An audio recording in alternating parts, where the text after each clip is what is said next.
Assalamualaikum warahmatullahi wabarakatuh. Semoga kita selalu dalam limpahan rahmat Allah Subhanahu wa Ta'ala. Sholawat dan salam kepada Nabi Muhammad Shallallahu Alaihi Wasallam. Mari kita ikuti kajian Rabu pagi bersama Ustadz Andi Wibisana. Wassalamualaikum warahmatullahi wabarakatuh. Anfusina wa min sayyiati a'malina man yahdihillahu fala mudhillalah wa man yudlil fala hadiyalah. Asyhadu an la ilaha illallah wahdahu la syarikalah wa asyhadu anna Muhammadan abduhu wa rasuluhu la nabiyya ba'dah. Allahumma shalli wa sallim wa barik ala sayyidina Muhammadin wa ala alihi wa sahbihi ajma'in, amma ba'du. Uhaikum bitatil Islam tahiyatan mubarakatan min indillah. Assalamualaikum warahmatullahi wabarakatuh. Alhamdulillah, Allah Ta'ala kembali himpunkan kita pada majlis yang barokah di kesempatan pagi ini, dengan tetap senantiasa Allah karuniakan begitu banyak limpahan nikmat kepada kita semuanya. Terutama yang patut kita syukuri adalah nikmat iman dan Islam, nikmat sehat wal afiah, nikmat dimudahkannya kita dalam melaksanakan amal-amal ibadah, amal-amal ketaatan kepadanya. Kesemuanya mewajibkan diri ini untuk harus mampu kita, terampil kita menjadi seorang hamba yang pandai dalam bersyukur kepadanya. Salawat dan salam semoga selalu terlimpah kepada junjungan kita Nabi besar Muhammad sallallahu alaihi wasallam beserta keluarga dan para sahabatnya. Ibu-ibu yang dimuliakan Allah Ta'ala, untuk menjadikan amal ibadah bagi kegiatan kita pagi ini, mari kita sama-sama mengawali kegiatan kita ini dengan melafazkan basmalah. Bismillahirrahmanirrahim. Oh, Bu, yang di depan masih kosong nih, di belakangnya malah penuh. Monggo, Bu, di depan. Iya, yang di belakang di depan saja, Bu, maju ke depan.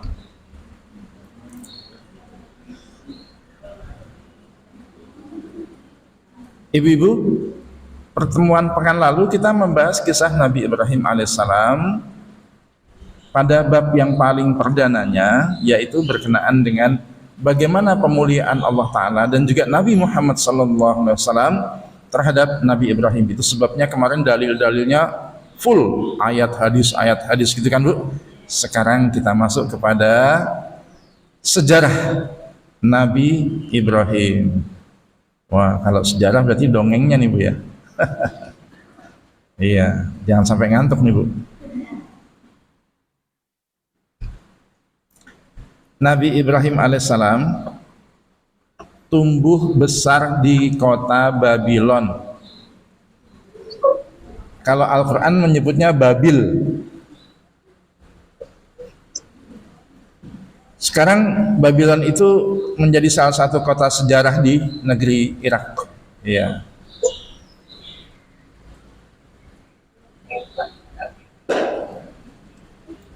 MK dipecat MK ya, negara dagelan.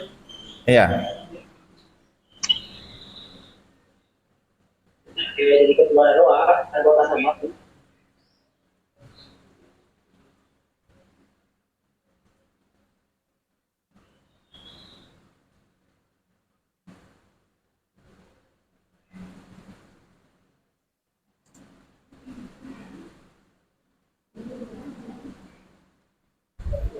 Apa?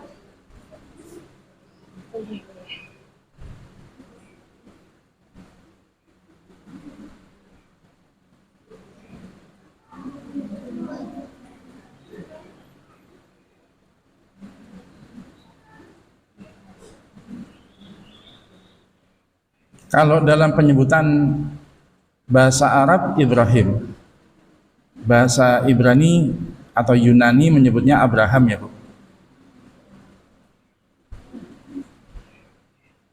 Kalau dalam Al-Quran dia adalah Nabi yang ke-6, tapi Rasul yang ke-4. Dan dia merangkap sebagai ulul azmi.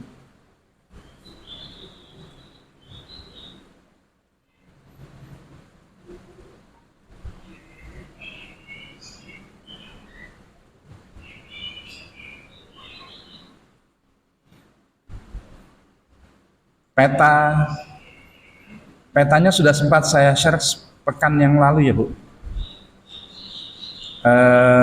Itu ada beberapa nama kota yang dilingkari ya Bu. Yang lingkarannya sampai 2 itu Babylon. Dilihat Bu. Iya. Melihatnya bukan ke saya, melihatnya ke peta.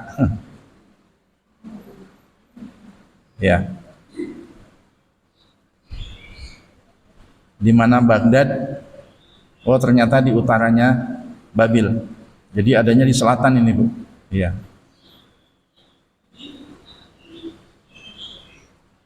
Seperti yang sudah pernah saya sampaikan pada pertemuan yang lalu juga, bahwa Nabi Ibrahim itu ya tumbuh besarnya di Babil, tapi karena ia mendakwahi ayahnya agar berpindah kepada tauhidullah, dari yang tadinya musyrik kepada tauhidullah, dan ditolak.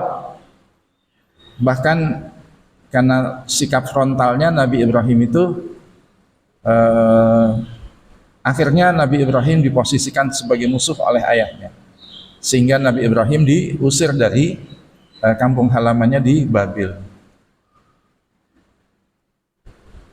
Perginya kemana? Perginya ke Haran.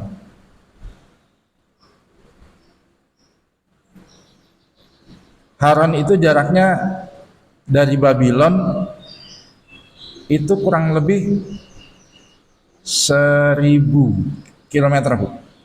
Iya.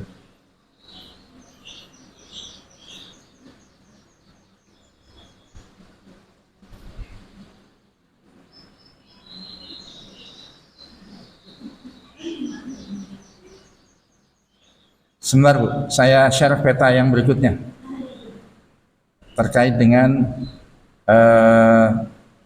lokasi hijrahnya Nabi Ibrahim itu kemana saja ya. Sebentar Bu.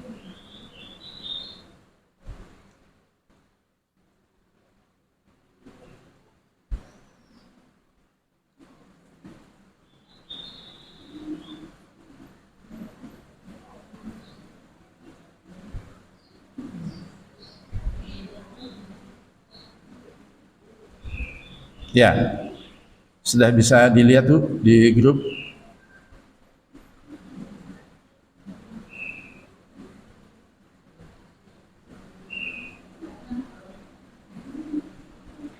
Ngelihat tuh. Iya. Yang nggak bawa HP bisa ngelihat ke temannya. Ada di grup. Atau ada ibu-ibu yang belum masuk dalam grup WA. Tolong adminnya untuk memasukkan.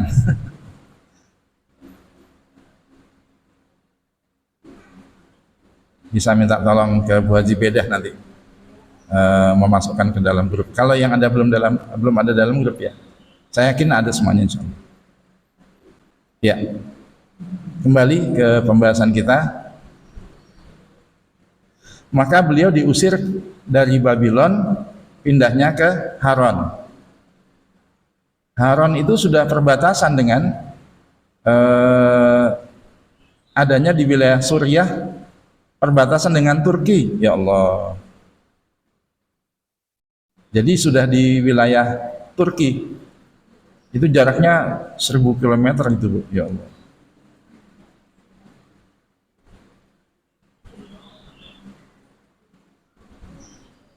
Nah, di Haran itu dia berdakwah kepada kaum yang ada di sana. Kaumnya itu musyrik juga. Bedanya dengan yang di Babylon, kalau Babylon nyembah patung berhala. Kalau di Haran mereka menyembah benda-benda antariksa. Matahari, bulan, bintang. Gitu-gitu deh. Ya karena dakwahnya Nabi Ibrahim mengajak mereka meninggalkan Tuhan-Tuhan yang itu tadi, kali kedua Nabi Ibrahim diusir dari Haran kali ini, ya. Diusir itu kemana? Baru Nabi Ibrahim beralih ke Syam. Syam itu mana sih Bu? Kalau dulu yang dinamakan Syam itu Bu, Ibu lihat di peta ya. Ada Yordania, Palestina yang sekarang dijajah oleh Israel itu Bu. Yordania, Palestina, Libanon, Suriah. Nah itu namanya negeri Syam. Sedangkan Haran sebelumnya kan adanya di utaranya negeri Syam. Ya. Ternyata Bu, Nabi Ibrahim itu ketika diusir dari Haran, beliau hijrahnya ke Palestina, ke Al-Aqsa. Waduh, jadi selatan banget ya? Iya, sangat selatan banget dari tanah Syam itu Bu. Ya. Jadi yang namanya sekarang Palestina, Yordania, Libanon, Suriah itu dulu sebutannya negeri Syam.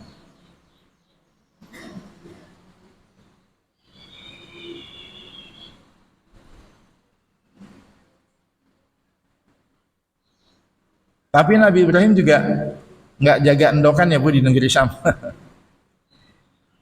Beliau sempat melakukan perjalanan mengantarkan istrinya Hajar dan Ismail ke Makkah. Diperintahkan oleh Allah istrinya dan bayinya itu ditinggal di sana. Ditinggal ya Bu ya, bukan ditemenin, ditinggal.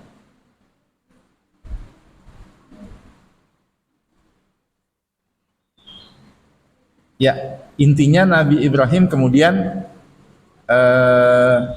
kalaupun berdakwah kemana, tapi aslinya Nabi Ibrahim menetapnya di Palestina.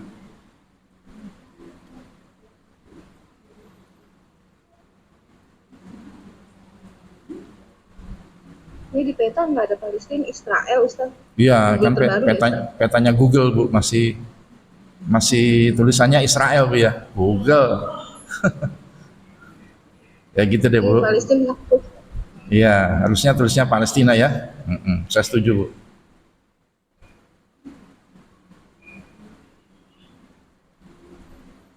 Ibu-ibu rahimakumullah. Sekarang kita beranjak kepada surah Al-Anbiya ayat 51, dibuka mushafnya Bu. Di dalam surah Al-Anbiya ayat 51 Allah Ta'ala menyebutkan a'udzubillahi minasyaitonirrajim wa laqad ataina Ibrahima rusydahu min qablu wa kunna bihi alimin.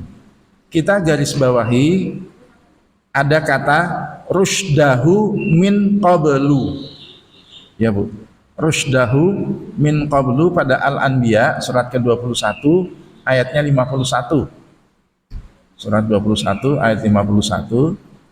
Walaqad ataina Ibrahima rusydahu min qablu wa kunna bihi alimin.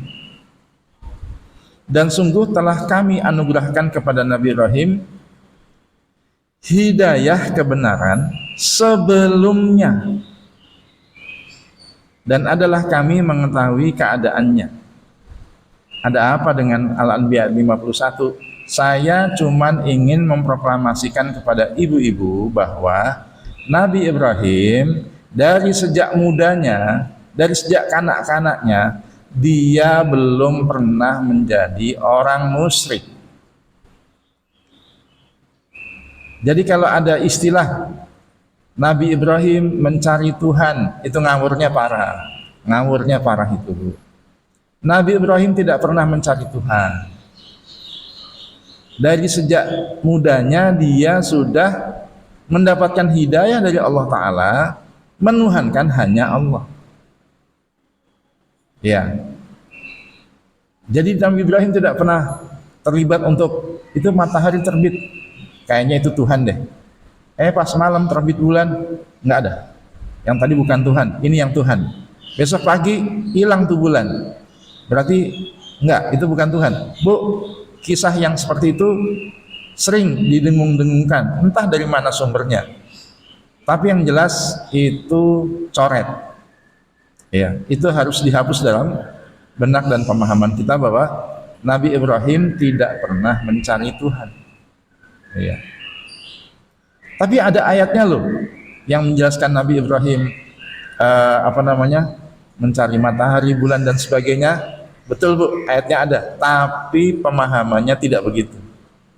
Ya, nanti kita kalau ketemu ayatnya akan kita bahas.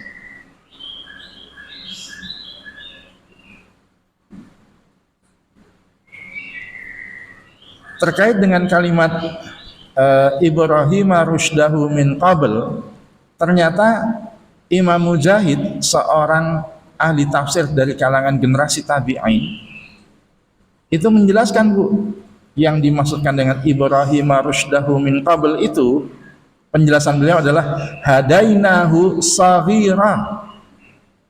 Kami Allah memberikan hidayah kepadanya sejak dia masih kecil. Ya. Maksudnya memberikan hidayah agama tauhid. Nabi Ibrahim tidak pernah, Bu, menyembah Tuhan kecuali hanya Allah semata hingga akhir hayatnya. Masih tentang Al-Anbiya ayat 51 tadi, kan di ujung belakangnya wa kunna bihi alimin, dan kami mengetahui keadaannya. Ternyata penjelasannya Imam Mujahid juga, kami Allah mengetahui bahwa Ibrahim memang berhak untuk diangkat dan dimuliakan menjadi seorang nabi. Iya. Oh, jadi sejak kecilnya Nabi Ibrahim sudah jadi nabi. Iya. Mana ada nabi yang musyrik? Nabi ya pasti bertauhid ya, Bu, ya. Menyembah Allah semata ya, Bu. Ibu-ibu, jadi nggak mungkin lah Allah salah ngasih mandat kepada orang musyrik untuk jadi nabi, itu mustahil. Saya bilang mustahil begitu bukan kalimat saya, Bu, ada ayatnya. Ayatnya di mana? Ibu-ibu silahkan buka mushafnya lagi, surat Al-An'am surat ke-6. Kita lihat di ayat 124. Surat ke-6 ayat 124. Allah yang menyebutkan, Allahu a'lamu haitsu yaj'alu risalatah. Allah lebih mengetahui di mana dia, kepada siapa dia menempatkan tugas kerasulan. Ya. Jadi kalau kemudian Nabi Ibrahim ini ditunjuk oleh Allah dan dimandatkan sebagai rasulnya, nggak mungkin, Bu, Allah salah alamat. Nggak mungkin Allah salah ngangkat orang jadi nabi, jadi rasul. Ya, intinya di Al-An'am 124 ini menegaskan Nabi Ibrahim pantas untuk mengemban tugas kenabian. Pandai, suci hati, fisiknya tegar, ya.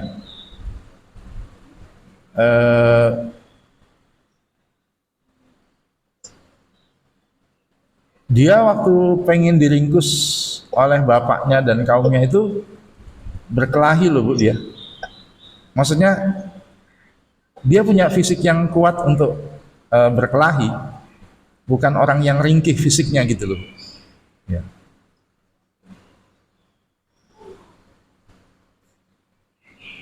Masih terkait dengan upaya untuk membersihkan benak kita dari asumsi bahwa Nabi Ibrahim dulu pernah musyrik gitu ya. Saya pengen membersihkan itu lebih dahulu, Bu, sebelum kita membahas kisah-kisah beliau. Kita buka lagi, Bu, sekarang surat An-Nahl. An-Nahl itu surat ke-16 ya, Bu. Ayatnya 120. Allah Ta'ala menyebutkan di dalamnya, Inna Ibrahim kana ummatan qanitan lillahi hanifa walam yaku minal musyrikin. Sesungguhnya Nabi Ibrahim adalah seorang imam yang dapat dijadikan teladan, yang patuh kepada Allah, lagi hanif. Hanif tahu ya, Bu, kemarin sudah kita bahas. Hanif itu bukan tegak lurus, malah justru doyong, cenderung miring. Doyongnya cenderungnya kepada al-haq. Nah, yang dinamakan lurus itu maksudnya adalah dia selalu cenderung kepada al-haq, bukan kepada kebatilan.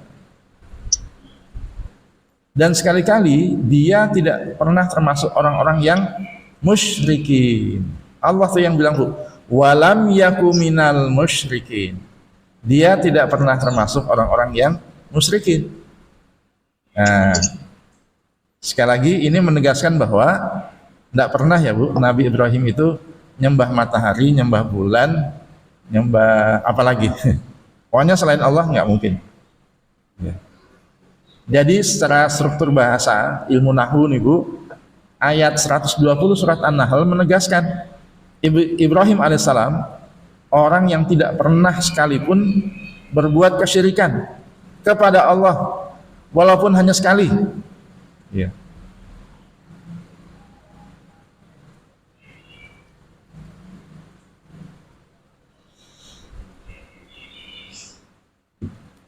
Kita kembali kepada Nabi Ibrahim, episode yang paling perdana, yaitu Nabi Ibrahim di kota Babil. Di kota Babil itu Nabi Ibrahim sudah menjadi nabi, sudah diangkat menjadi nabi, makanya ia berdakwah. Jadi berdakwah itu bukan karena punya inisiatif baik, bukan, karena dimandatkan oleh Allah Ta'ala untuk mendakwahkan ajaran tauhid kepada umat yang syirik. Masih ingat ibu-ibu, saya pernah menjelaskan perbedaan yang mendasar antara nabi dan rasul. Masih ingat tuh? Iya. Kalau kemaksiatan yang ada pada suatu kaum sebatas judi, khamar, terus berzina, riba misalkan, apalagi bu, maka yang Allah akan munculkan di kaum itu nabi. Tapi kalau yang muncul kemaksiatannya sudah kalibernya adalah syirik, baru Allah munculkan seorang rasul. Ya. Nah, karena kalibernya umat yang ada di Babylon saat itu sudah mulai pada taraf syirik, ya udah muncul Ibrahim bukan sebatas sebagai nabi, tapi ia adalah seorang rasul. Dan ia mengawali dakwahnya di kampung halamannya sendiri. Masih ingat ibu-ibu bedanya para nabi dan rasul yang ada dibandingkan dengan Nabi Muhammad? Nabi dan rasul terdahulu berdakwah hanya pada kaumnya, ya bu, hanya pada kaumnya. Tetapi Nabi Muhammad sallallahu alaihi wasallam diutus oleh Allah untuk berdakwah kepada seluruh manusia tanpa terkecuali. Jadi bukan hanya pada kaumnya Quraisy saja, gitu ya bu. Ada pengecualian ibu, ada pengecualian. Nabi Ibrahim, awalnya memang Nabi Ibrahim hanya diutus untuk berdakwah kepada kaumnya yang ada di Babil. Tetapi dengan skenario Allah, ia diusir oleh bapaknya, maka Nabi Ibrahim juga berdakwah kepada kaum-kaum di mana Nabi Ibrahim tinggal. Ya bu ya. Meskipun di Haran, di Palestina dia pendatang, tapi ia tetap berdakwah di tempat ia tinggal tersebut. Ya.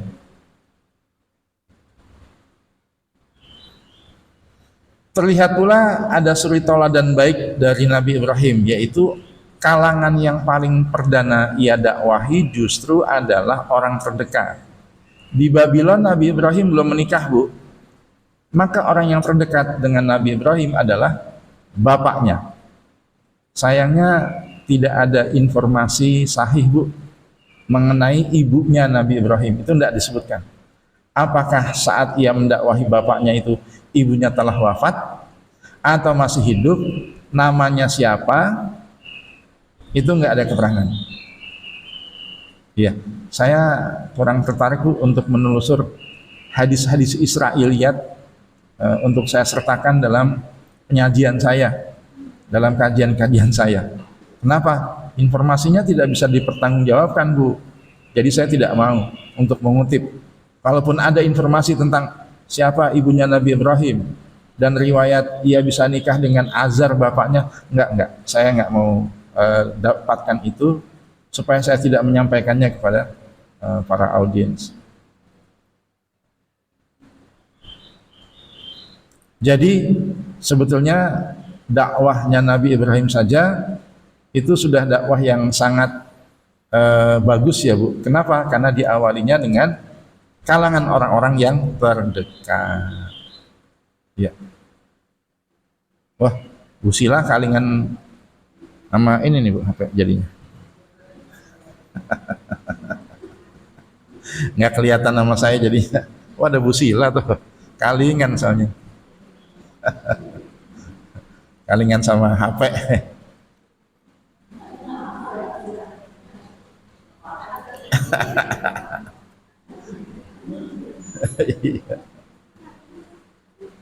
Ya, ini demi dokumentasi masjid tuh.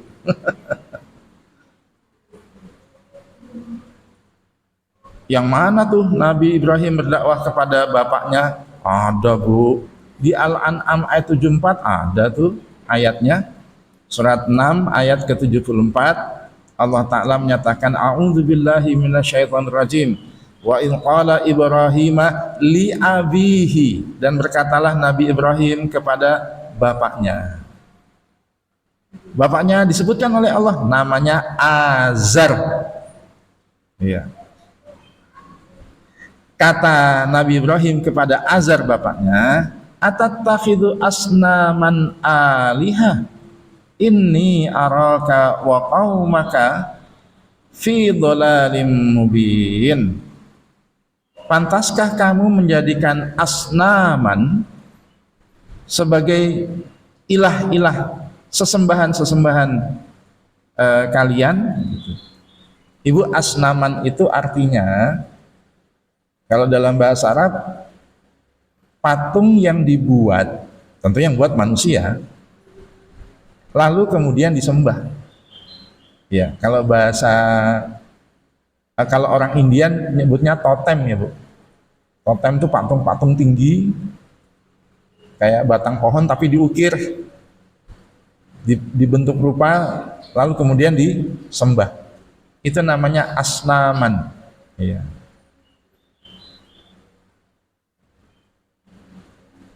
Sebab nanti Bu, ilah-ilah selain patung berhala yang juga disembah, itu nanti julukannya bukan asnaman, lain lagi nanti Bu, ada. Ya. Jadi berhala dalam bentuk patung itu asnaman. Soalnya kan ada Bu, berhala dalam bentuk batu besar, dalam bentuk pohon besar, dalam bentuk gunung berapi. Waduh. Jadi kalau begitu, banyak ya istilah-istilah dalam Al-Quran untuk berhala-berhala itu. Iya banyak Bu. Kata Ibrahim kepada bapaknya, ini araka, bukan bapaknya saja, kepada kaumnya. Ini araka, tapi lebih spesifiknya Nabi Ibrahim itu ngomong kepada bapaknya di depan kaumnya gitu ya. Ini araka wa qaumaka fi dhalalim mubin. Sesungguhnya aku melihat kamu dan kaummu dalam kesesatan yang nyata. Itu bukti bahwa ya di Al-Quran Allah Ta'ala mengabadikan Nabi Ibrahim itu mendakwahi bapaknya.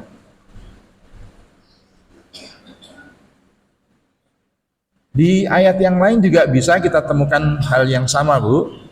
Kita bisa melihat surat Maryam, surat ke-19.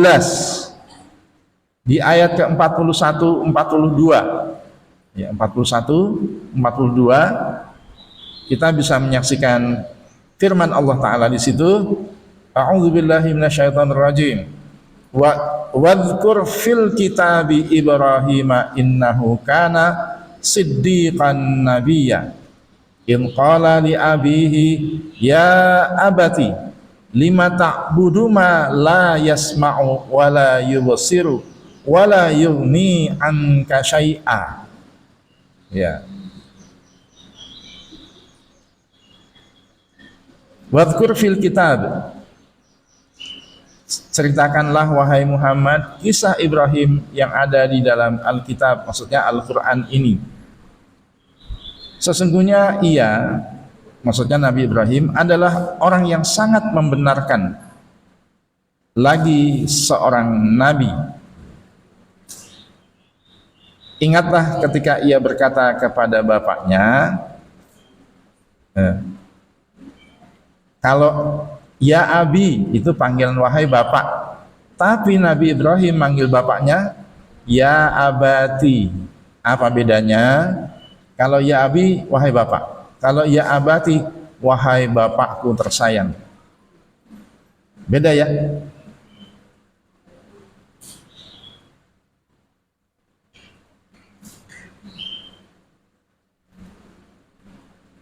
Ya abati, wahai bapakku tersayang, mengapa kamu menyembah sesuatu yang tidak bisa mendengar, tidak bisa melihat, tidak bisa menolong kamu sedikit pun? Ya. Bu, patung-patung berhala itu dan sesembahan manusia, apapun bentuknya, termasuk nyembah matahari, nyembah bulan itu, Bu, tidak bisa menolong penyembahnya di alam dunia maupun di akhirat. Kalau di alam dunia udah kebayang ya, Bu ya. Patung berhala, hidungnya ketemplokan laler. Dia bisa gitu ngusir laler yang ada di hidungnya? Nggak bisa, Bu. Boro-boro nolong yang nyembahnya gitu ya. Di akhirat lebih parah lagi. Allah Ta'ala takdirkan seluruh berhala-berhala sembahan itu nanti dimasukkan bersama penyembahnya sama-sama di jahanam. Termasuk matahari dan bulan nanti tempatnya di jahanam. Emang matahari dan bulan salah apa? Kok dimasukkan ke dalam jahanam? Jawabannya bukan salah benar lah, Bu. Benda-benda antariksa itu bukan makhluk seperti manusia yang harus mempertanggungjawabkan amal, bukan. Jadi ia dimasukkan kelak di dasar jahanam semata sebagai pembukti kepada mereka kaum musyrikin yang menyembah berhala-berhala itu, betapa sialnya kalian. Kalian masuk ke dalam jahanam ini bersama dengan Tuhan-Tuhan yang kalian sembah dahulu, yang memang sesungguhnya mereka tidak bisa menolong kalian sedikit pun. Enggak. Tidak bisa menolong kalian sedikit pun. Sebagai pembukti aja gitu, Bu. Supaya tambah ngenes aja gitu, Bu. Iya. Allah pengen menambah siksaan kepada para penghuni jahanam, bukan dengan kondisi sakitnya kobaran api yang membakar saja, Bu. Tapi juga yang menyakitkan perasaan mereka itu. Allah ingin menyiksa mereka dengan bahkan siksaan mental gitu, Bu. Iya. Bukan untuk menyiksa si matahari dan bulan, bukan. Lagian kalau mereka dimasukkan ke dalam jahanam nggak tersiksa apa-apa, wong bukan benda hidup gitu, Bu. Gitu ya, Bu. Tentang matahari dan bulan dimasukkan ke dalam jahanam bersama dengan penyembahnya, itu adanya dalam hadis, ya, bukan dalam ayat. Sebelum dilanjut, Bu, ada sebuah pembelajaran yang bagus ya, Bu. Bapak boleh musyrik, tapi sebagai anak Nabi Ibrahim mentauladan kepada kita akhlak yang luhur, sikap santun dan kasih sayangnya tidak hilang. Ya.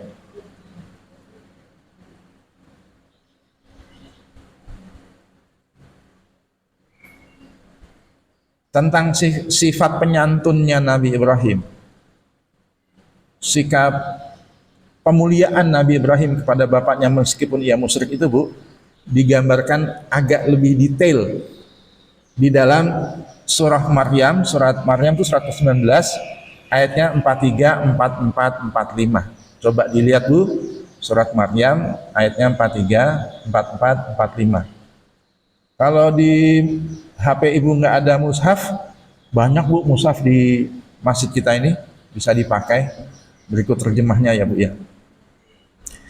Di ayat 43, 44, 45 surat Maryam, a'udzubillahi minasyaitonirrajim, ya abati. Tuh kan, Bu, panggilannya masih ya abati. Ya abati, inni qad ja'ani minal ilmi ma lam ya'tika fattabi'ni. Ikuti saya. Ahdika siratan sawiyya. Ya Allah, Nabi Ibrahim mengajak kepada, ayo ikut saya. Gitu ya. Ya, nanti dibahas. Ya abati itu dipanggilnya masih ya abati terus, Bu. La ta'budis syaitan. Inna syaitana kana lirrahmani asiyya. Ya abati 3 kali manggilnya ya abati terus. Inni akhafu ayyamassaka adzabum minar rahman fatakuna lisyaitani waliya.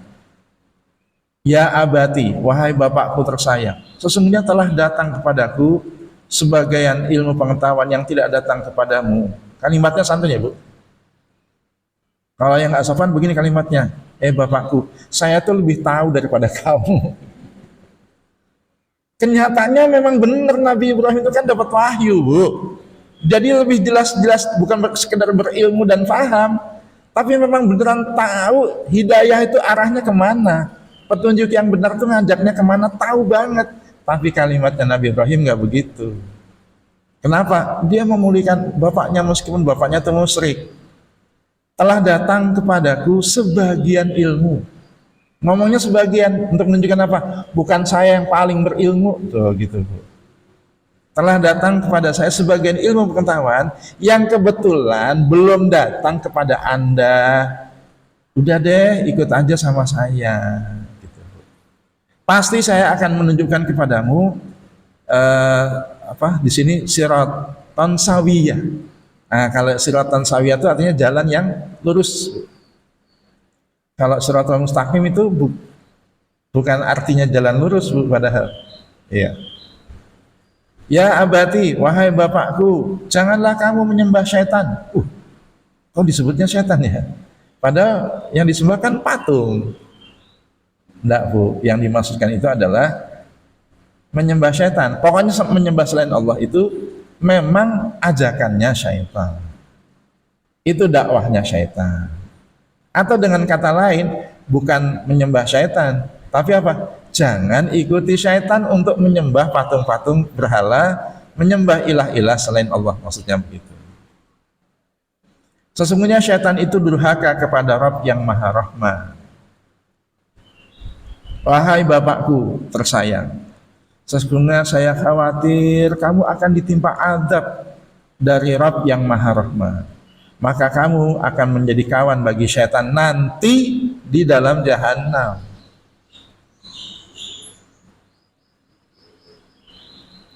Jadi kelihatan ya Bu, Nabi Ibrahim itu meskipun bapaknya musyrik, tapi dia tetap menyayangi, tetap santun. Berarti ini pembelajaran ya Bu buat kita. Barangkali ada di antara kita yang memiliki orang tua, kerabat yang bukan muslim. Maka sikap kita kepada mereka tetap harus santun. Tetap harus mendakwahi mereka, merangkul mereka, membujuk rayu agar hatinya mau mengikut kepada hidayah.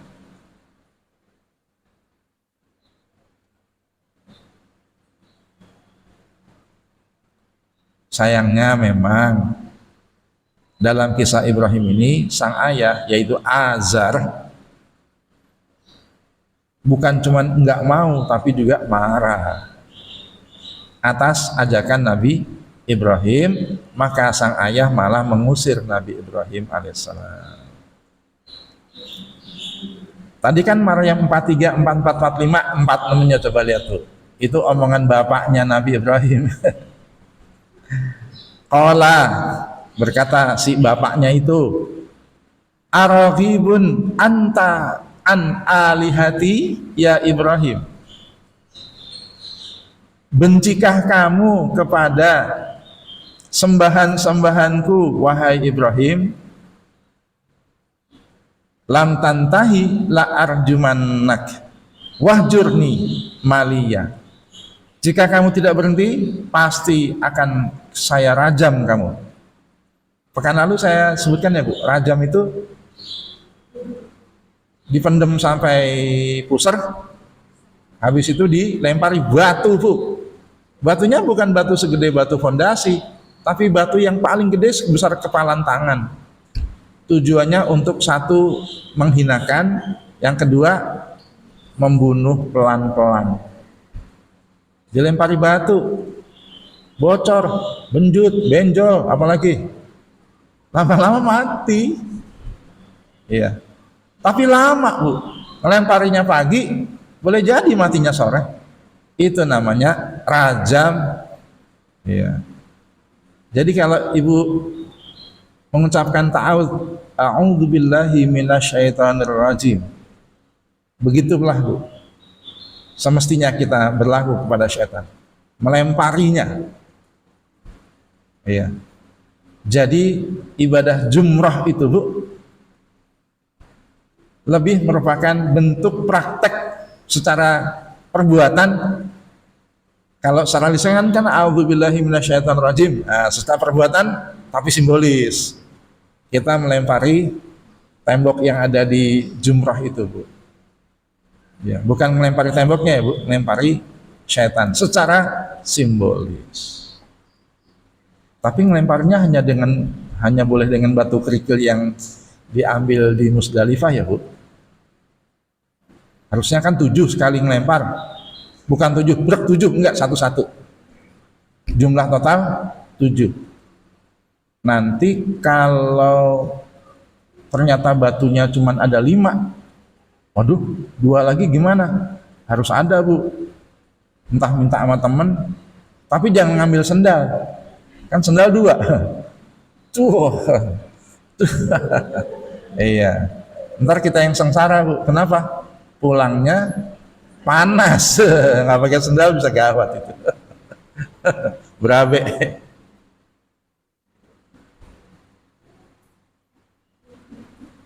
Lalu Nabi Ibrahim diusir oleh ayahnya di ayat 46 itu dengan kalimat wahjurni maliya, tinggalkan saya dalam waktu yang lama. Iya. Sebenarnya di balik kalimat bapaknya itu, bapaknya tetap punya iba pada anaknya. Sebab di sini bapaknya ngomong maliya, dalam waktu yang lama. Kalau sudah lama sebenarnya boleh balik sebetulnya, tapi Nabi Ibrahim tidak kembali. Bukan karena tidak sayang kepada bapaknya, tapi karena bapaknya memilih pada kemusyrikan. Balik percuma gitu. Maka Nabi Ibrahim masih menunjukkan sikap santunnya di ayat 47. Masih surat Maryam Bu. Qala salamun alaika sa'astaghfirulaka rabbi innahu kana bi hafiya. Nabi Ibrahim menjawab usiran bapaknya itu dengan kalimat salamun alaika, semoga keselamatan dilimpahkan kepadamu. Lalu Nabi Ibrahim ngomong, aku akan memintakan ampun bagimu kepada Rabbku, sesungguhnya dia sangat baik kepadaku. Ibu-ibu, kalau kita bahas panjang nih, kenapa? Para ahli fikih berbeda pendapat banget tentang mendoakan orang kafir, baik itu ada hubungan keluarga atau tidak. Yang gampang dah, ngasih ucapan selamat ulang tahun.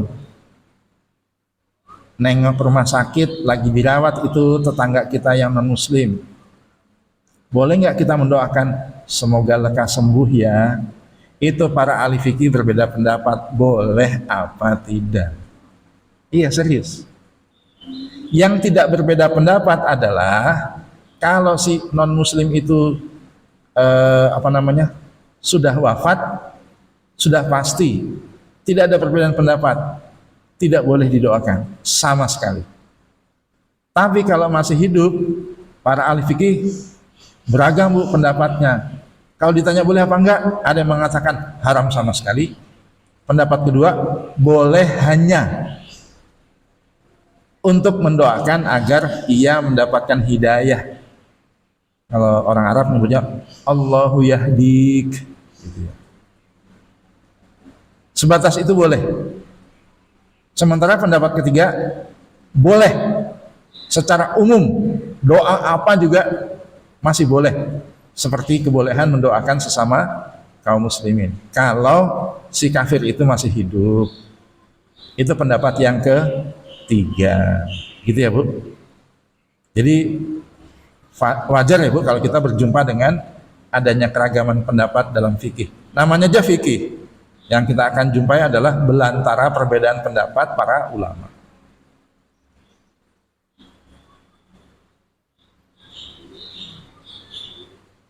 Nah, dalil yang menjadi landasan para ulama untuk tidak boleh mendoakan sama sekali kepada orang kafir itu, Bu, adanya di dalam surat At-Taubah ayatnya 114.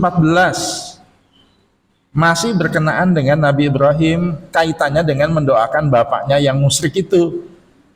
At-Taubah surat 9 ayatnya 114.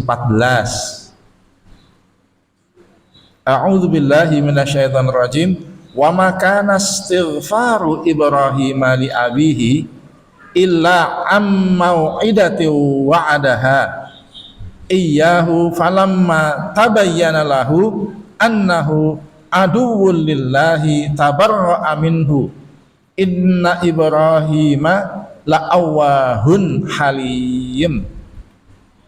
Dan permintaan ampun dari Nabi Ibrahim kepada Allah untuk bapaknya tak lain hanya karena janji yang telah terlanjur diikrarkan kepada bapaknya itu.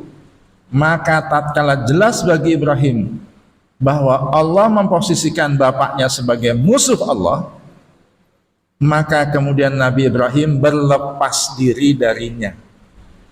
Jadi Nabi Ibrahim meralat janji yang dulu pernah dibuat kepada bapaknya, nanti saya akan mendoakan Anda gitu, itu Nabi Ibrahim batalkan. Iya. Itu sebabnya disebutkan oleh Allah Ta'ala. Allah menjelaskan kenapa Nabi Ibrahim kayak begitu. Inna Ibrahima la'awwahun halim. Sebab memang sesungguhnya Nabi Ibrahim itu adalah orang yang sangat lembut hatinya, lagi penyantun. Iya. Jadi bukan karena Nabi Ibrahim itu pengen ingkar kepada Allah, bukan. Tetapi murni karena beliau itu sangat sayang, besar sayangnya, santunnya, lemah lembutnya kepada bapaknya.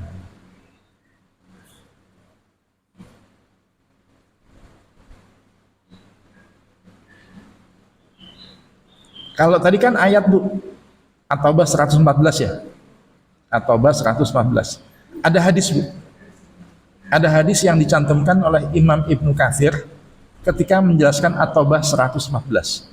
Hadisnya agak panjang, isinya tentang Nabi Ibrahim ketika bertemu dengan bapaknya itu, rinciannya apa sih dialog yang ada antara mereka. Nah, saya bacakan, Bu, hadisnya. Ibrahim alaihissalam bertemu dengan ayahnya Azar pada hari kiamat. Ketemunya di hari kiamat. Kan udah gak pernah ketemu lagi di alam dunia. Ketika itu Azar di wajahnya ada debu hitam. Lalu Ibrahim berkata kepada bapaknya, bukankah saya sudah katakan kepadamu wahai ayah, agar ayah tidak menentang aku? Lalu bapaknya berkata, hari ini saya tidak akan menentangmu. Nah, percuma. Percuma ya, Bu. Lalu kemudian Nabi Ibrahim berkata kepada Allah, tapi ya Rabbi, engkau sudah berjanji kepadaku untuk tidak menghinakan aku pada hari berbangkit. Lalu kehinaan apa lagi yang lebih hina daripada keberadaan bapakku yang jauh dariku? Ya, Nabi Ibrahim nanti di surga, dia di neraka kan gitu. Maka Allah Ta'ala berfirman kepada Nabi Ibrahim saat itu, sesungguhnya aku Allah mengharamkan surga bagi orang-orang kafir. Lalu dikatakan kepada Ibrahim, ya Ibrahim, apa yang ada di kedua telapak kakimu? Maka Nabi Ibrahim melihat yang ada di telapak kakinya, ternyata ada seekor anjing hutan yang kotor.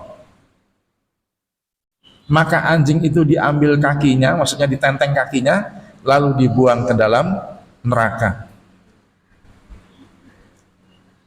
Hadisnya sebentar, Bu. Hadisnya itu sahih riwayat Imam Al-Bukhari. Wow.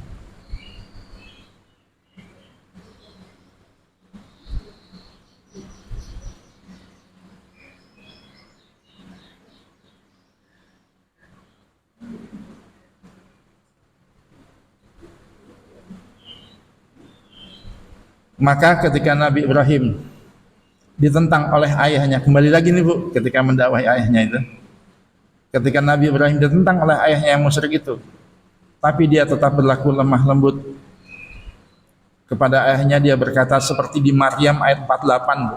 Tadi kan 47, sekarang 48. Wa a'tazilukum wa ma tad'una min dunillahi wa ad'u rabbi asa alla akuna bidu'ai rabbi syaqiyya. Dan aku akan menjauhkan diri darimu dari apa yang kamu seru selain Allah. Jadi Nabi Ibrahim ngomong di depan bapaknya, ya saya akan pergi menjauh darimu, bukan karena kamu dan usiranmu, tapi saya menjauh dari apa yang kamu selain Allah. Menjauh kepada berhala-berhala itu maksudnya. Dan saya akan berdoa kepada Rabbku, mudah-mudahan aku tidak akan kecewa dengan berdoa kepada Rabbku. Ibu-ibu yang dimuliakan Allah Ta'ala, kenapa harus lebih dahulu saya menceritakan dakwahnya Nabi Ibrahim kepada bapaknya yang sedemikian rupa? Jawabannya adalah karena ini adalah dakwah pertamanya Nabi Ibrahim alaihissalam. Nah, jadi kita dari tadi panjang lebar nih, baru kepada iya betul Bu. Itu betul Bu, memang begitu. Ya Allah, sepanjang lebar ini ayatnya banyak banget, hadis-hadisnya. Iya Bu, ini baru tahap pertama dakwah Nabi Ibrahim. Ibu minta izin saya minum ya Bu.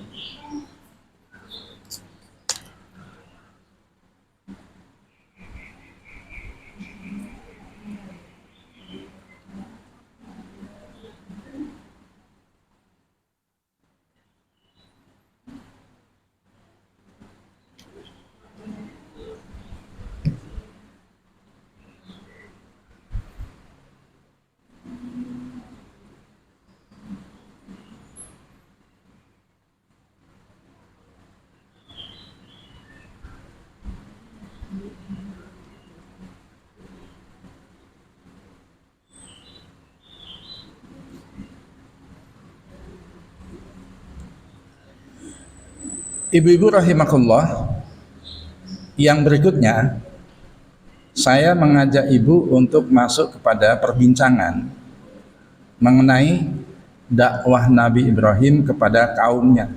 Lah, ini kita masih di Babylon ini. Iya, masih di Babylon. Tadi kan baru kepada bapaknya, ini sekarang kepada kaumnya nih Bu. Yalah, lama amat pembahasannya, lamban banget ini sih. Kalau ibarat film, alurnya lamban, slow motion gitu Bu. Pelan-pelan ya Bu.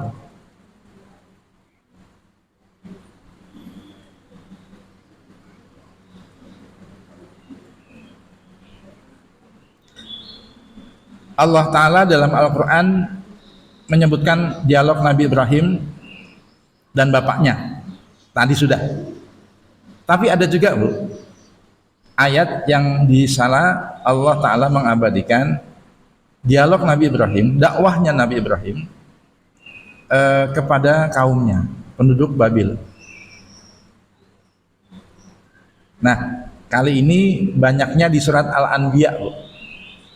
Surat Al-Anbiya surat ke-21. Dibuka Bu, Al-Anbiya ayatnya 51-52. Surat 21 Al-Anbiya ayatnya 51-52.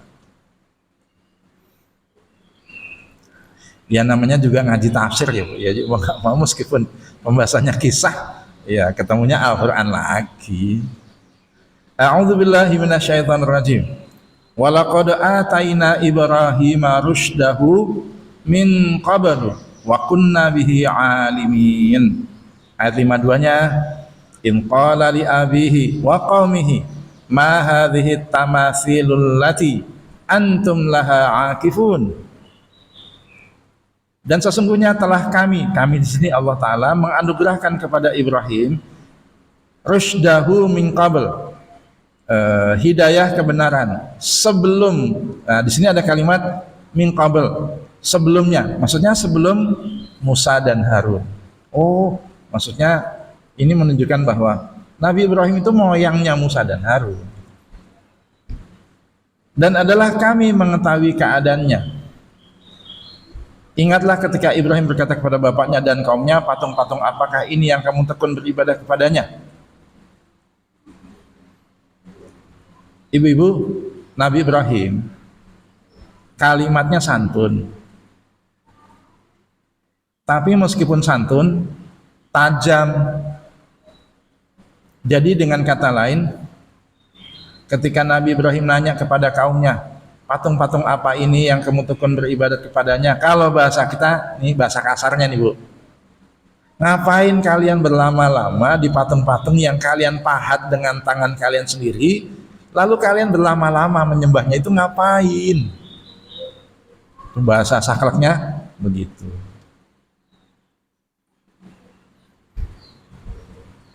Lebih kejamnya sih Bu, itu kan patung yang kalian buat dengan tangan kalian sendiri. Kok ya kamu sembah? Akal kamu di mana gitu? Iya. Kalimat yang barusan, ngapain kalian berlama-lama menyembah patung yang kalian buat sendiri itu? Emang akalnya kemana? Bu, itu senada dengan ucapan Nabi Ibrahim yang Allah Ta'ala abadikan di dalam surat As-Saffat. Saya belum tahu nih Bu, As-Saffat surat keberapa ya? Ayatnya 95-96. Surat berapa Bu? 37. Ya. Surat 37 ayatnya 95-96. A'udzu billahi minasyaitonir rajim. Qala ata'buduna ma tanhitun wallahu khalaqakum wa ma ta'malun. Ibrahim nanya, apakah kamu menyembah patung-patung yang kamu pahat itu? Ya, 95, 96. 96-nya, padahal Allah lah yang menciptakan kamu dan apa yang kamu perbuat itu. Jadi maksudnya, kan Allah yang menciptakan kamu, Allah juga kan yang menciptakan batu, kayu, pohon maksudnya, yang kamu buat jadi berhala itu gitu. Jadi bagaimana bisa kalian malah menyembah hasil karya kalian sendiri? Kalau pakai logika harusnya patung itu yang menyembah kalian gitu kan. Ya kan yang menciptakan patung itu manusia, harusnya si patung itu yang menyembah manusia. Sementara yang menciptakan kalian dan patung itu adalah Allah. Tentu saja Bu, jawaban yang selogis itu nggak mudah Bu untuk dicerna. Ya. Biasanya Bu, kalau mereka terpojok, logikanya dibuat terpojok, mulutnya kan malu ngomong iya ya gitu. Itu malu ngomong begitu. Biasanya mereka kemudian berdalih Bu. Dalihnya apa? Yang biasanya dipakai oleh orang-orang musyrik, orang-orang kafir, ketika logikanya sudah mentok dipojokkan kayak gitu, nggak ada peluang untuk berdalih lagi, biasanya senjata pamungkasnya apa? Ini kan udah dari memang nenek moyang kami dulu ajarkan. Moyang-moyang kami memang udah biasa begini, mau dikata apa ya, kita cuma ngikut kok. Kita cuma ngikut nenek moyang. Begitu Bu. Iya. Ibu masih ingat tadi kita kan Al-Anbiya ya? Ayat 51, 52, tadi kan sebelum yang As-Saffat. Ya, Al-Anbiya, ayat 51, 52. Bu, di ayat 53-nya, ayat 53 Al-Anbiya tadi Bu, itu omongan mereka tuh begitu. Qalu wajadana aba'ana laha abidi. Mereka menjawab, kami mendapati dulu nenek moyang kami, bapak-bapak kami menyembahnya. Ya sudah, kami cuma mengikut aja. Nggak ada Bu alasan logis kecuali cuma itu.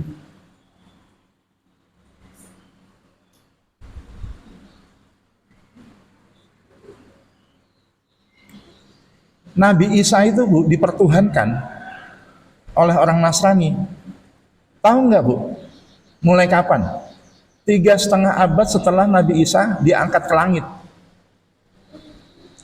Jadi ada sebuah muktamar besar, sekumpulan orang-orang yang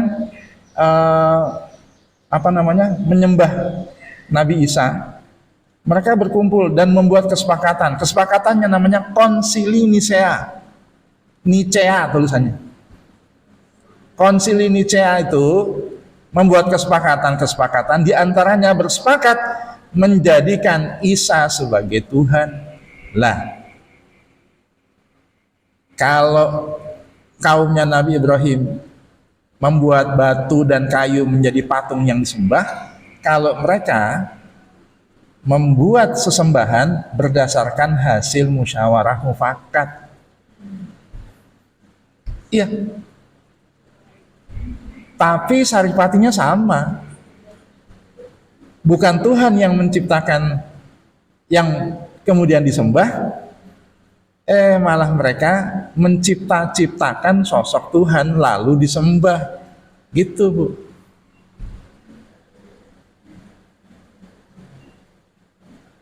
Tadi malam sebelum tidur, tadi pagi ketika sarapan, saya sambil nonton, Bu, di Instagram tentang betapa banyak pendeta-pendeta di Amerika, di Inggris, dan di beberapa negara Eropa lainnya, termasuk di Rusia, yang menyatakan gereja makin sepi. Mungkin tidak sampai 2050 Kristen punah, gitu ngomongnya. Kristen bakal punah. Oh, sampai segitunya, Bu. Iya. Udah pakai logika yang bagaimana, mentok, Bu. Masa 1 adalah 3, 3 adalah 1? Susah. Setahu saya tuh 1 tambah 1 tambah 1 baru 3. Ini enggak, 1 adalah 3, 3 adalah 1. Enggak masuk akal lah, Bu.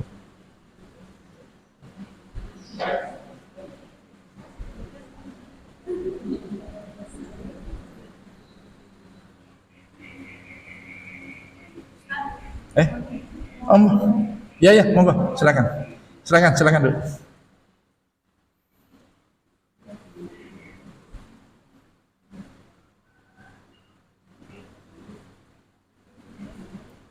Atas pernyataan Allah di surat Al-Anbiya ayat 53 yang menyatakan bahwa para penyembah berhala umatnya Nabi Ibrahim itu ketika dipojokkan dengan logika yang sederhana bahwa yang kalian sembah itu yang kalian buat-buat, bukannya kebalik. Harusnya yang kalian buat itu nyembah kalian karena kalian yang menciptakan mereka, gitu kan? Itu ketika logikanya dipojokkan seperti itu, udah mentok seperti itu, dalihnya soalnya kami mendapati bapak-bapak kami, moyang-moyang kami mengerjakan hal ini, menyembah patung berhala, ya jadi kami cuma ngikut aja, gitu kan, Bu?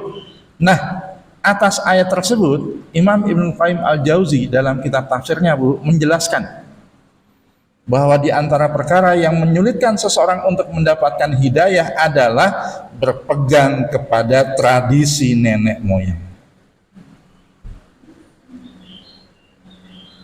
Bu, selama tradisi suatu kaum, ya, adat istiadat suatu kaum itu masih selaras dengan syariat, tidak bertolak belakang, tidak bertentangan, silahkan, Bu, pakai. Contohnya berbahasa dengan bahasa yang dipakai di kampung halaman kita. Mana salahnya? Baik-baik aja kan itu, Bu, ya. Jadi silahkan berbahasa dengan bahasa nenek moyang masing-masing kaumnya, monggo, Bu. Iya. Nggak ada yang bertentangan kalau masalah bahasa, ya. Tapi ketika sudah menyentuh sektor akidah, ibadah, nah ini yang nggak bisa.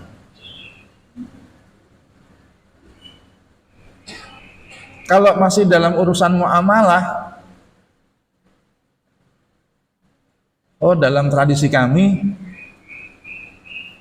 yang nyendok nasi duluan itu tuan rumah, bukan tamu. Dalam tradisi kami berbeda. Justru tamu yang harus duluan nyendok nasi, ngambil lauk sepuasnya. Nanti tuan rumah yang paling terakhir. Bu, itu silahkan kompromi lah. No problem itu. Ya. Tapi kalau urusannya adalah akidah, ibadah, gak bisa Bu ditawar-tawar. Ya, Bu, ya.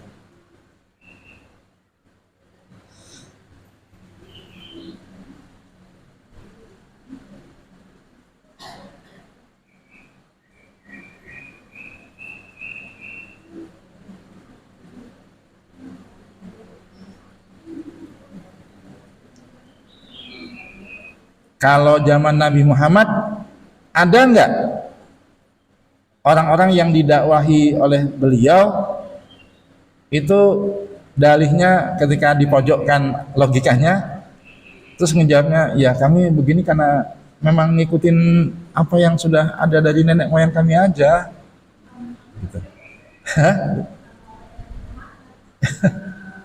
Iya, di zaman Nabi Muhammad lebih banyak lagi. Iya. Itu diabadikan oleh Allah Ta'ala di dalam surat Az-Zukhruf. Surat berapa ya Az-Zukhruf? Ya Allah. Di surat Az-Zukhruf, biasanya yang hafal soalnya Bu Marni nih. Surat berapa Bu? 43. Bu, dibuka surat 43, ayatnya ke-22. Allah Ta'ala menyebutkan, mengabadikan inna wajadana aba'ana ala ummati wa inna ala atharihim muhtadun. Sesungguhnya kami mendapati bapak-bapak kami, moyang-moyang kami dahulu menganut suatu agama, dan sesungguhnya kami orang-orang yang mendapat petunjuk dengan mengikuti jejak mereka. Waduh, makin pede dia. Kami ini sudah mendapatkan hidayah justru dengan mengikuti petunjuk mereka, jejak mereka maksudnya.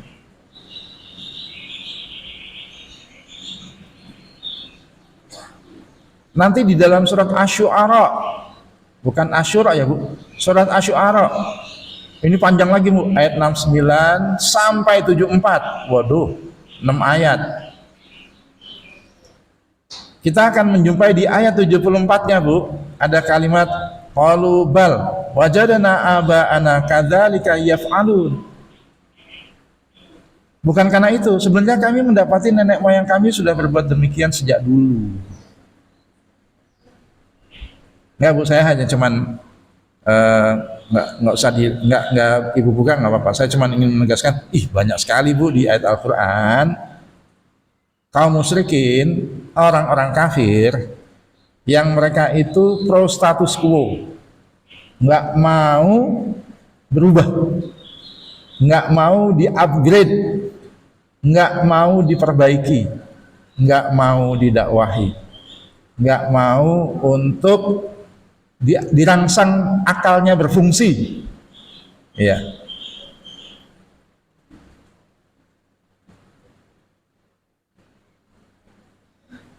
Di mana mereka berlandaskan, ya kami begini bukan karena kemauan kami, tapi karena nenek moyang kami udah dari dulu mengerjakan. Ya, jadi kami, ya memang ini jadi tradisi kami lah. Gitu. Jadi hati-hati ya Bu ya. Di balik kalimat-kalimat yang seakan berlindung di balik tradisi itu, ternyata mereka ini adalah ingin mempertahankan identitas mereka, ingin mempertahankan prinsip mereka demi menolak ajakan untuk beragama Islam. Ya.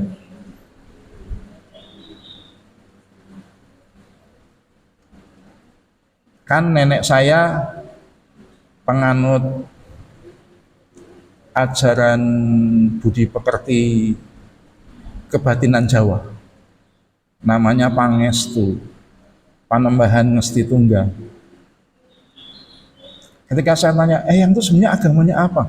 Loh, saya itu Islam, Tuhan saya Allah, Nabi saya Nabi Muhammad, tapi kitab suci saya bukan Al-Quran. Ajaran-ajaran yang ada adalah ajaran yang didapat dari nenek moyang kita. Itu ajaran budi pekerti luhur.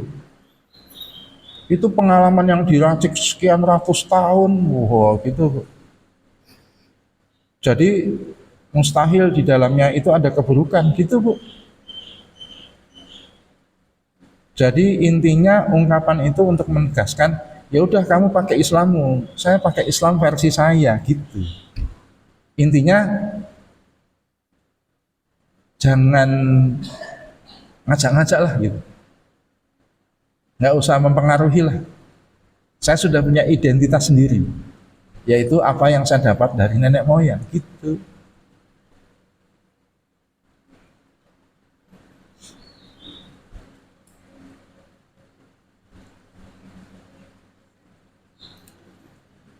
Ketika Nabi Ibrahim, kembali kita ke Al-Anbiya ya Bu, Al-Anbiya ayat surat 21. Ketika Nabi Ibrahim di ayat 51, 52, 53 sudah mengajak kepada logika yang benar, tapi mereka membantah, mereka berdalih, ya ini kan memang bapak-bapak moyang kami udah begini.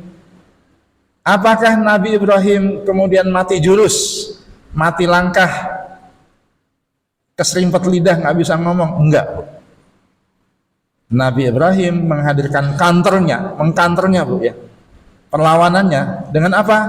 Dengan kalimat yang ada di ayat 54 Al-Anbiya 54, qala laqad kuntum antum wa aba'ukum fi dhalalim mubin. Nabi Ibrahim itu sampai ngomong, sesungguhnya kamu dan bapak-bapak moyangmu itu berada dalam kesesatan yang nyata. Wah, menegaskan, nggak pakai basa-basi, nggak pakai nanti dibilang nggak santun atau enggak. Iya. Jadi Nabi Ibrahim tidak sekedar menyalahkan prinsip mereka, tapi juga bahkan Nabi Ibrahim menyalahkan nenek moyang mereka. Ya, nggak ragu Bu, menyatakan nenek moyang mereka berada dalam kesesatan yang nyata. Kepada nenek saya bilang, nggak bisa yang kalau berislam itu ya pakai syariat Islam, bukan pakai syariat nenek moyang kita. Saya bilang gitu, kayak yang saya. Bu, sebab saya tahu bahwa ajaran-ajaran kebatinan Jawa, apapun mereknya, Pangestu, Subud, dan sebagainya itu Bu, prinsipnya itu Bu, modelnya sama dengan Islam liberal, yaitu apa? Berislam tapi tanpa syariat. Berislam, KTP-nya nggak berubah, pengakuannya, sentimennya tetap sama. Oh, saya Muslim loh, jangan dibilang kafir. Gitu. Tapi emoh dengan syariat, nggak bisa. Namanya berislam yang kafah itu bukan cuma Islam ngaku-ngaku, tapi Islam unjuk bukti, unjuk prestasi, unjuk kontribusi. Nih, saya berislam. Buktinya apa? Saya menjalankan syariat. Sholat, puasa, zakat, haji, dan sebagainya. Gitu, Bu.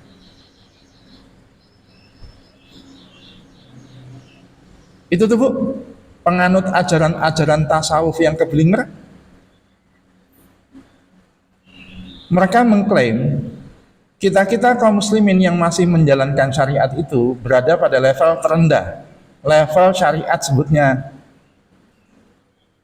Nah, ketika ada yang nggak sholat ditanya, kok nggak sholat sih? Perasaan dari tadi ketika saya ajak sholat zuhur, iya. Sholat asar diajak, iya. Sholat maghrib diajak, iya, tapi nggak dilakoni. Emang kenapa? Apa Bu jawaban orang ini? Saya pernah ketemu yang kayak gini soalnya. Sudah tahu kan bahwa sholat itu tujuannya tanha anil fahsya wal munkar, saya sudah tidak melakukan perbuatan fahsya, saya tidak melakukan perbuatan munkar. Jadi saya sudah memenuhi tujuan sasaran sholat. Jadi saya nggak penting sholat, yang penting tanha anil fahsya wal munkar sudah saya lakukan. Saya sudah di level hakikat. Iya. Jadi kalau yang masih sholat, puasa, zakat, haji level syariat, yang sudah tidak sholat itu namanya sudah di level hakikat. Kenapa? Karena tujuan dari sholat sudah saya laksanakan.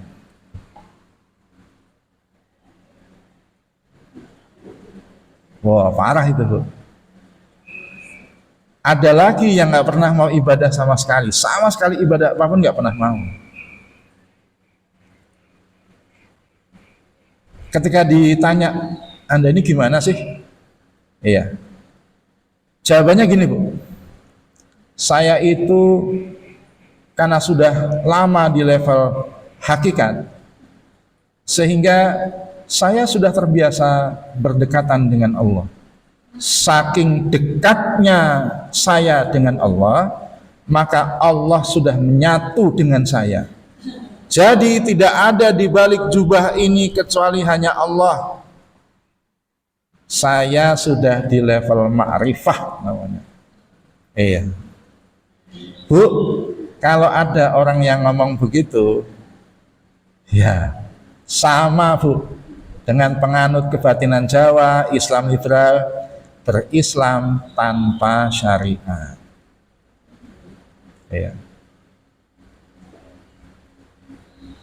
Nabi Muhammad sampai matinya itu sholat tuh.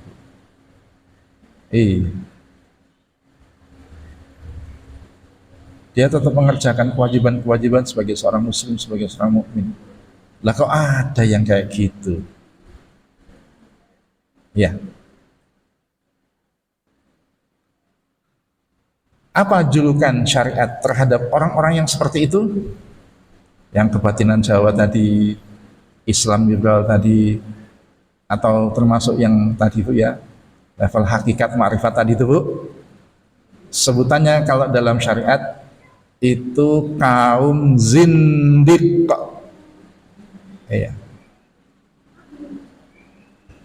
Zindiq itu, Bu. Saya tambahkan penjelasannya. Pada zaman Nabi diabadikan dalam Al-Quran orang-orang munafik. Nifak itu artinya menyembunyikan kekafiran yang ada dalam dada dengan lahiriah keimanan. Itu munafik zaman Nabi. Kalau zindik, aslinya dia muslim, Bu. Dibilang kafir berantem kita, gitu. Aslinya muslim, tapi senantiasa menampakkan ciri kekafiran.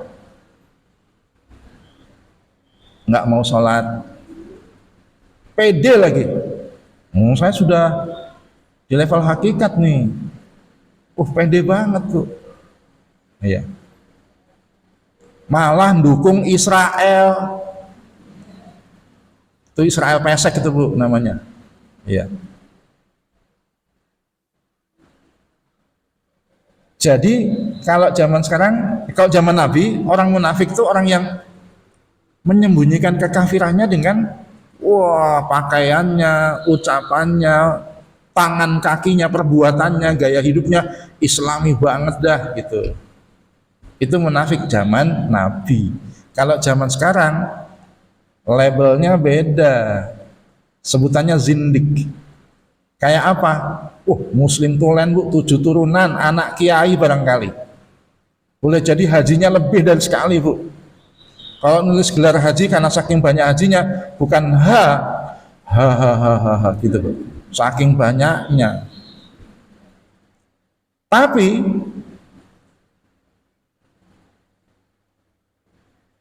dari ucapannya, gaya hidupnya, mindsetnya, ngalah-ngalahi orang kafir, Bu. Iya. Yang Kristen aja nggak gitu-gitu amat. Yang Yahudi aja nggak gitu-gitu amat, dia malah begitu-begitu amat. Iya. Justru malah semakin menampakkan bukti ketidakislamannya. Gitu. Nah, itu namanya zindik. Gitu, Bu. Gimana nulisnya? Kalau munafik orang-orang kafir yang menyembunyikan kekafirannya dengan keislaman. Kalau zindik orang-orang muslim yang menampakkan nyata-nyata ciri kekafirannya. Oh, gimana tuh? Muslim tapi menampakkan ciri kekafiran. Nah, itu namanya zindik. Iya. Di Saudi, Bu, kalau ketahuan ada orang di Saudi, di Pakistan, di Afghanistan, kalau ketahuan ada orang yang zindik seperti itu, pancung. Iya.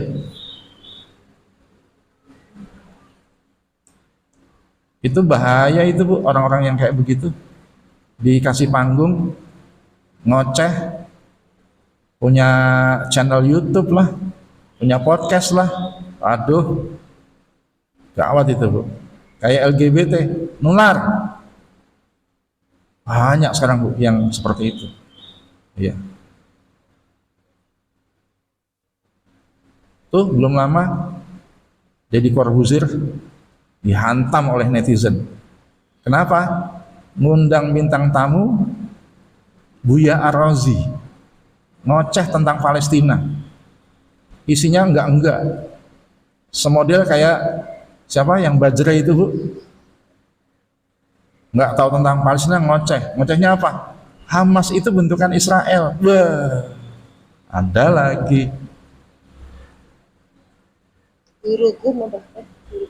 Gurugum ya juga, Bu, sama. Yang gendut kayak saya tuh, Bu, ya. Iya. Itu wah, ngawur. Itu banyak, Bu, fansnya. Ada di antara Ibu yang suka mengkonsumsi suguhan channelnya Buya Arrozi. Ya.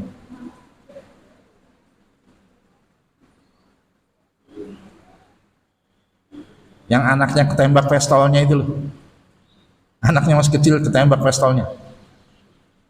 Tapi dipublikasi bahwa dia polisi yang awal dia naruh sembrono lalu ketembak. Tapi kasusnya kemudian sepi. Ya.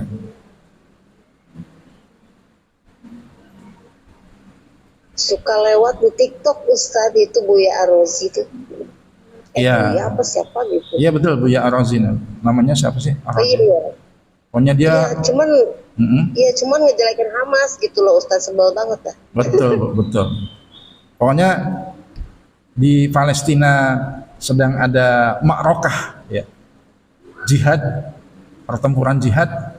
Kita di Indonesia jadi senang, Bu. Bukan senang karena orang Palestina terbantai, tapi apa? Bermunculan, Bu, wajah asli orang-orang yang selama ini tersembunyi, gitu. Kelihatannya dari mana? Ya udah, yang dukung Palestina siapa? Yang dukung Israel siapa? Udah kelihatan di situ jadinya. Nggak ngelihat dia dokter apa bukan, gitu ya. Kelihatan lah, udah kalau udah begitu. Iya. Kalau ada orang-orang yang dukung Israel begitu, Bu, saya kurang suka, Bu. Kurang suka untuk ngasih tanggapan komentar gitu, Bu. Kenapa? Ya. Kenapa, Bu? Soalnya buat apa Allah Ta'ala menciptakan tangan dan kaki kalau bukan buat untuk berantem gitu. Berantem sama orang-orang kayak gitu maksudnya. Gitu ya. Keren Ustaz. Ya, ayo, Bu, bikin status, Bu. Ya, Guru Gum kemarin juga di podcast yang tentang sejarah Nabi Ibrahim itu tidak terkenal secara kemarin dia bilang pokoknya intinya Ibrahim itu kayak tidak tercatat dalam sejarah gitu. Ada lagi. Iya. Ini Bu Ratna. Dengerin podcastnya. Iya, iya. Bu Ratna ngasih tahu, Bu, guru yang person yang namanya guru gum. Gumnya tuh gumbira apa-apa saya nggak tahu. Itu Tapi jadi idola baru anak muda sekarang. Ustaz. iya, jadi idola baru anak muda. Itu ngomongnya gitu. Nabi Ibrahim itu adalah sosok yang dalam sejarah itu tidak tercatat. Bagaimana tidak tercatat, Bu? Di Al-Quran saja banyak ayat tentang Nabi Ibrahim.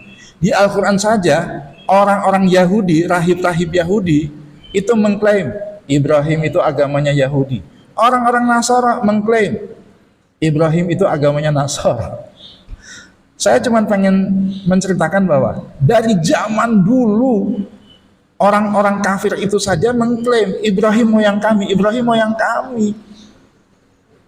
Pengen ikut tenar karena Ibrahim gitu loh, Bu. Ya.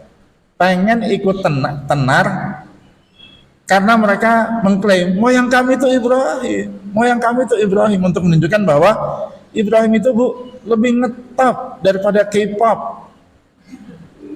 Iya.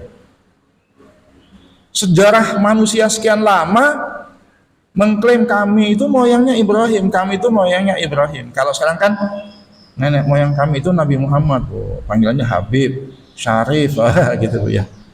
Kalau zaman dulu, justru nenek moyang kami Ibrahim dan sebagainya. Gitu.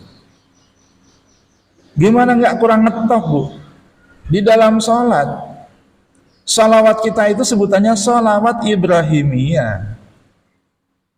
Allahumma sholli ala Sayyidina Muhammad wa ala ali Muhammad kama shallaita ala Sayyidina Ibrahim wa ala ali Sayyidina Ibrahim. Nah, itu gimana nggak kurang ngetop, Bu? Sholat sehari minimal 9 kali kesebut nama Nabi Ibrahim. 9 kali 2 berarti 18. Kok bisa-bisanya tidak dikenal dalam sejarah. Nama Ibrahim kesebut sampai manusia di akhir zaman ini. Gitu. Iya. Ya, sekali lagi ada pertempuran perang agama itu, Bu, di Palestina. Bukan cuma perang membela tanah air ya, Bu, ya. Di Palestina sedang ada pertumpahan darah, sedang ada jihad di sana. Di Indonesia, nah ini yang saya senang, Bu, muncul tuh, Bu, orang-orang dengan wajah asli. Ya, siapa yang istiqomah dalam membela agama Islam, siapa yang mereka ini musuh dalam selimut ke dalam kaum muslimin. Gitu. Ya.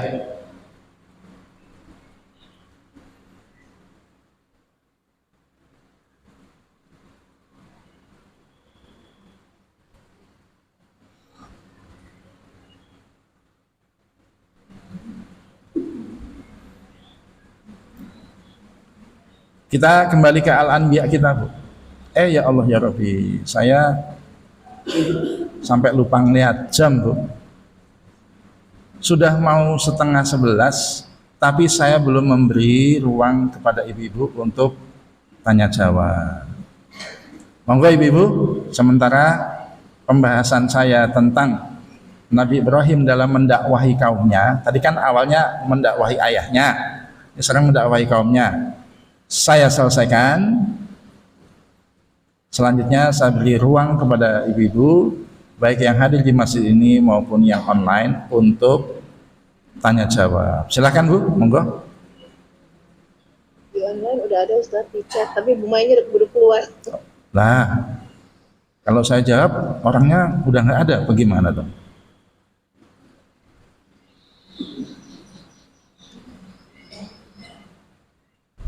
Bu Mainnya udah nggak ada nih, Bu, ya?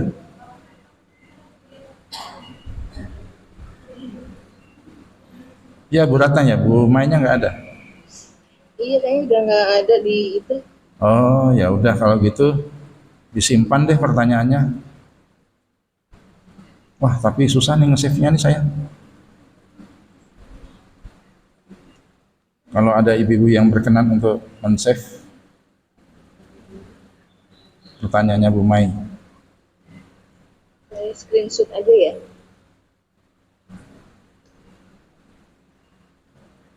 Saya screenshot aja ya, Ustaz, ya. Oh, boleh, boleh. Nah, gitu.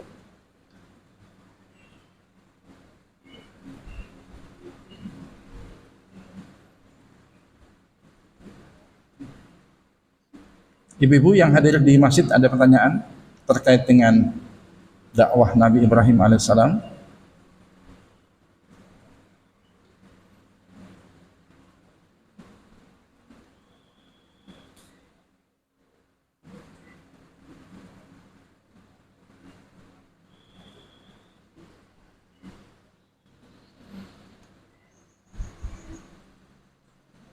Ada ibu-ibu yang online, Bu Ratna dan yang lainnya? Bu Ratih biasanya nanya nih. Ustaz, izin tanya. Oh ya, silakan Bu Nafi. Ini ingin memastikan aja Ustaz. Berarti yang episode di mana Nabi Ibrahim itu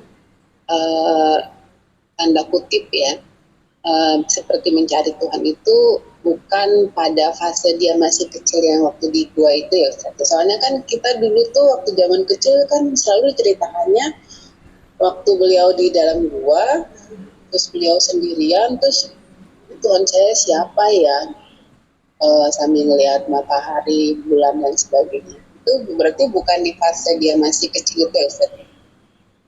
Ya, baik, terima kasih Bu Novi. Ibu-ibu,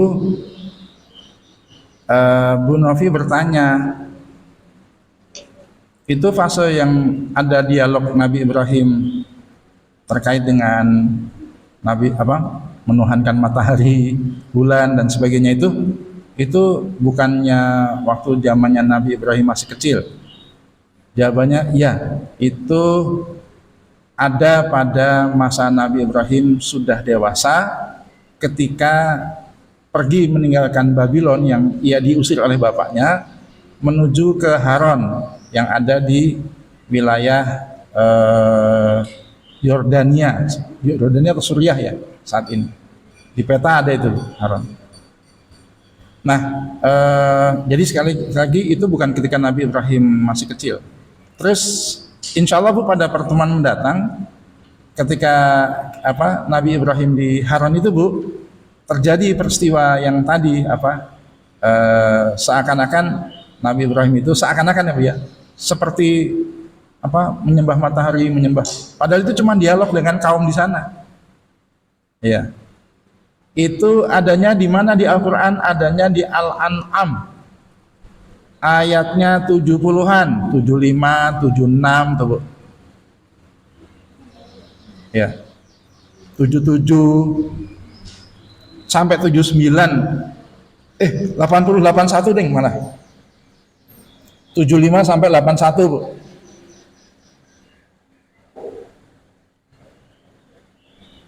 Yang orang salah kira Nabi Ibrahim pernah nyembah matahari ya, lalu nggak jadi nyembah bulan ya, nggak jadi lagi nyembah bintang ya. Nah itu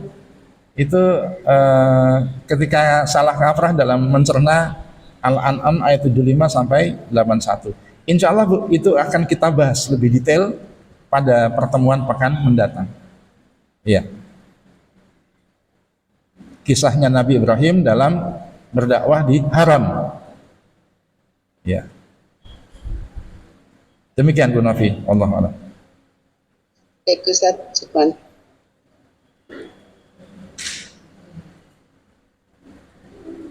Masih ada lagi kah ibu-ibu?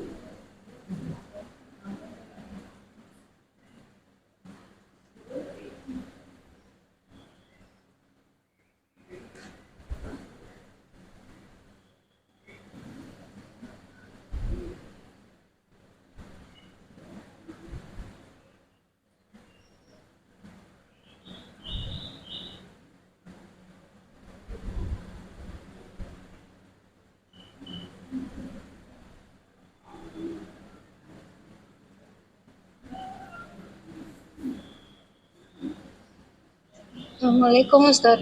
Waalaikumsalam. Berarti silakan.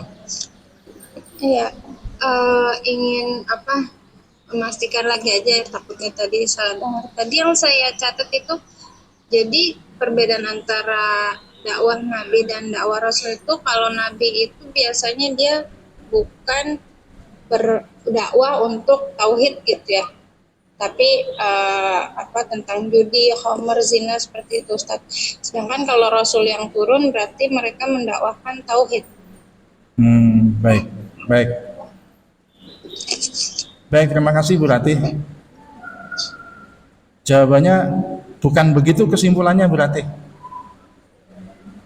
Semua nabi dan rasul itu ahlu tauhid. Nanti kalau kita menjumpa surat Al-A'raf ya, di dalam surat Hud itu kita akan menjumpai kalimat-kalimat bahwa para nabi-nabi itu bukan cuma rasul. Itu dakwahnya gini Bu, innani anallah fa'budani, sesungguhnya aku adalah Allah maka sembahlah aku, gitu Bu, untuk menunjukkan bahwa mau nabi mau rasul dakwahnya itu kepada ajaran tauhid. Yang membedakan adalah kondisi yang dijumpai dalam medan dakwahnya.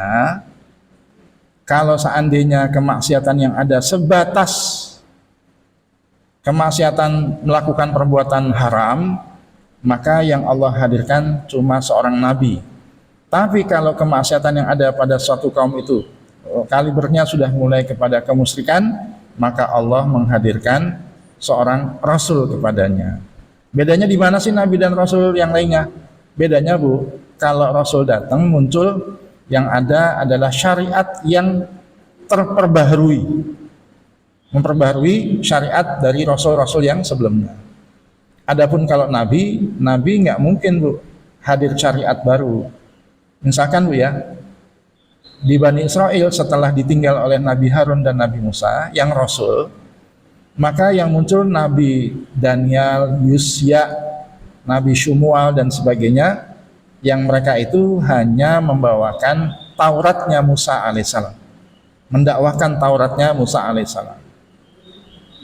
Maka ketika kemudian berikutnya Nabi Daud muncul, di mana Allah Ta'ala hadirkan syariat baru, karena Daud adalah seorang rasul, maka Zabur yang kemudian didakwahkan oleh nabi-nabi setelah Nabi Daud. Gitu Bu. Jadi kalau rasul muncul itu akibat karena ada kemusyrikan, maka yang dihadirkan adalah syariat baru yang mengupdate syariat sebelumnya. Demikian kurang lebih Bu Ratih. Ya, syukran Ustaz. Baik. Ibu-ibu yang dimuliakan Allah Ta'ala, bila tidak ada lagi pertanyaan, nampaknya kita cukupkan, kita sudahi hingga di sini kaji kita episode Nabi Ibrahim dalam mendakwahi bapaknya dan kaumnya. Insya Allah pada pertemuan berikut kita akan membahas banyak bersumber dari surah Al-An'am, yaitu ketika Nabi Ibrahim mendakwahi kaum yang kedua, yaitu yang ada di Haram. Mereka menyembah berhala berupa matahari, bintang, benda-benda langit dan sebagainya. Demikian, mudah-mudahan secuil yang kita bahas ini ada faedah yang bisa kita ambil sebagai pembelajaran, semakin membaguskan akidah kita, semakin kita faham mengapa Islam memuliakan Nabi Ibrahim alaihissalam. Mari kita sudahi majlis ini dengan bersama melafalkan hamdalah dan doa kafaratul majlis. Alhamdulillahirabbil alamin. Subhanakallahumma wa bihamdika asyhadu an la ilaha illa anta astaghfiruka wa atubu ilaik. Mohon maaf atas salah dan kurangnya. Assalamualaikum warahmatullahi wabarakatuh. Waalaikumsalam warahmatullahi wabarakatuh. Jazakallah Pak Ustaz. Sehat selalu, amin. Assalamualaikum.